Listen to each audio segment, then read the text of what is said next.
Right. Next session for payments in the time of COVID-19. And today I'm joined with James Whelan, who is the investment manager for VFS Group.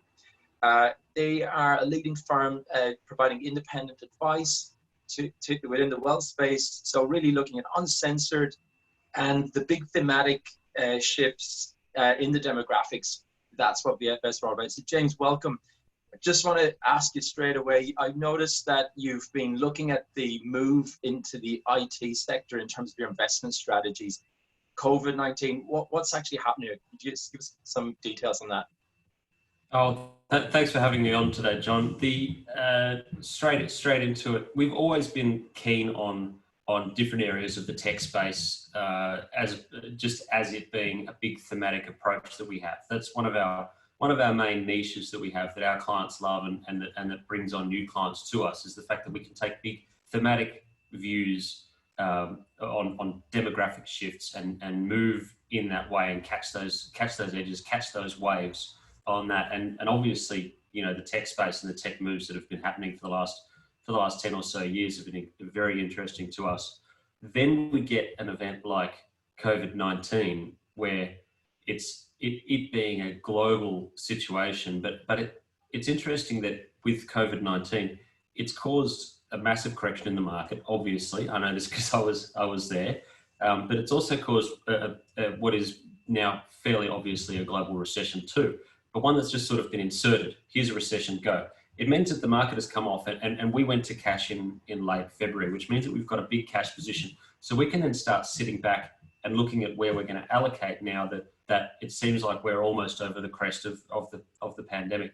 So the tech investments that we are making have been very, very strategic in the way that not only are we investing in the tech companies that we want to be invested in for the rest of history, but now we've got a new scenario, which is that we think that there will always be some kind of the change that COVID-19 has brought about in society. A lot of those changes will remain constant. So we've had this state of flux based on the virus, and then we see that for the rest of history, or for the next foreseeable future, we see that the way that we've changed our behaviours, not only just the fact that we don't shake hands anymore, but take the fact that I won't be carrying cash in the future, and I don't think a lot of shops, for example, will be using cash.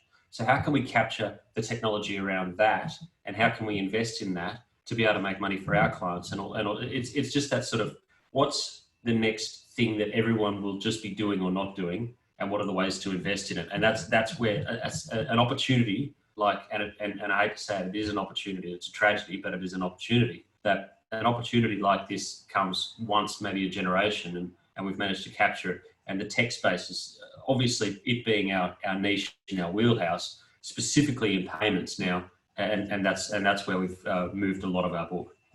So recently I saw one of your posts that you talked about iPay, and I'd never actually heard of iPay before, but can you just tell us more about what is iPay and why you're looking at it?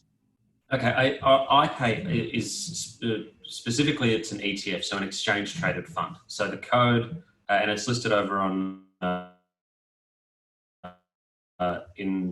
ARCA exchange. So it's listed in America. IPAY is the stock code for it. Now, an exchange traded fund is really simple. It's just a basket of stocks that is held sort of in one code. So it gives you the availability to buy a whole bunch of stocks listed around the world in just like a one-stop shop. So you own one thing, but you also own like 100 things underneath. So that's a really easy way of putting it. So it's got, I can tell you the holdings here.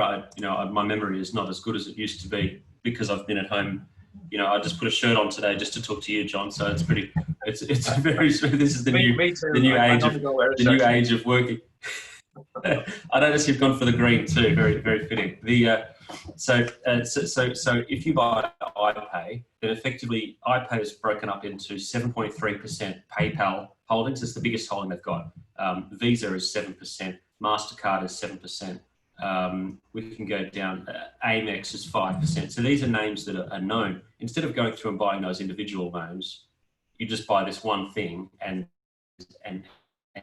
you get all of the companies that the fund manager believes are on the edge or very influential in the payment space, in the future of payments, that you own all of those underneath as well. So it's made up of the companies that the fund manager thinks it's anything that's going to be on the edge of the future of payments. So credit card companies, also the transactional arrangers, payment services, payment processing, payment solutions. So all of those companies, you get the whole basket of stocks that's underneath. Yeah, and look, certainly a lot of those names are members of ours in the Emerging Payments Association as well. So we understand that side of working with these exciting businesses. But what specifically is the trigger for payments now? You know, what's the play here? Is it the same as the tech play, or is there something else going on for you? Well, like I said, it's the way that society has completely changed itself. Do you think that so take the way that you and I are, you know, sitting here talking to each other? There's no way that this would have been a possibility that everyone would have been doing this a month ago.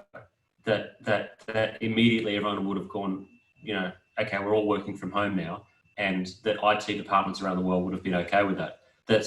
It only takes one of these global situations that affects every single person on the planet to bring us to this situation. The same thing we see happening in payments. So I believe, like I said, it's not just the fact that people aren't going to shake hands anymore. It's now the fact that people won't carry cash anymore. It's the fact that people will always just have a credit card or always have their phone to be able to contactless pay for every single transaction that they make. And now we also see the merchants and the credit card providers are also changing to meet this as well. We see that Visa has increased their contactless payments, their limit to $250 USD in Canada. Locally here, MasterCard just upped its contactless payment to $200, whereas it was only $100 before, just to tap and go. Now it's up to $200. So it's now starting to be not just the one-off payments, the small things. Now it's actually, they can start to increase that, because physically shops don't want to have cash transactions to protect their staff and themselves and also their customers. And customers don't want to be paying in cash either for the same reason. It's one of those rare opportunities in the history of time when everyone has just been by force moved to the next thing. And then it's also, because it's not just, it's a simple thing of just having your credit card increase it to $200 instead of $100. But then you've also got to have the huge weight of transactions and processing that happen behind that as well. It's all of those peripheral companies that assist in all of those things as well. And you'll be able to probably add more to this than I'll be able to about the importance of these other companies. It's also the physical providers of the contactless payment tapping blocks as well, and also the chip makers for the cards. There's such an entire industry that's behind this, and it's all been dragged 1 century into the future just so quickly. And that now that people who weren't banked, it also, I mean, if you want to talk about this too, let's take it to the next level. It's also bringing, because to make a contactless payment, I don't know if there is a way that you can do that without being banked, as they say. And a large proportion of the world still aren't banked. They don't have a banking facility. One of the big equalizers, or one of the big things that drags people out of that lower space, the poverty area, is actually being banked and having a bank account. This is one of the things that we foresee as being just moving the planet ahead and solving a big part of that poverty crisis. That it means that they can actually, if they need to be banked, then it means that they have that facility to be there, as opposed to borrowing from less reputable places. So if you can sort of, we see it as being a little bit more of an ethical investment too. It's also, you know, it's. I'll leave it there, mate. I'll let you fill in the rest of the details on that one. Look, we certainly see some of the derivatives of what you're talking about, the fraud elements that are going to rise because of this as well. Yeah. We're aware of that. But also, I just mentioned next week we're running a a webinar on UPI out of India, and I think that's a great story to see how that market has transformed in such a short space of time, bringing a lot of those unbanked on, and the dramatic changes that they're seeing there, and continue to do so. So James, I want to thank you very much. It's great to have this opportunity. I'd love to check in with you in a month or so's time, just to see how iPay is going. But yeah, and wish you all the best in this time. No problem, mate. Stay safe, and don't forget, we're all in this together. Okay, mate. Yeah. Cheers. See you, mate.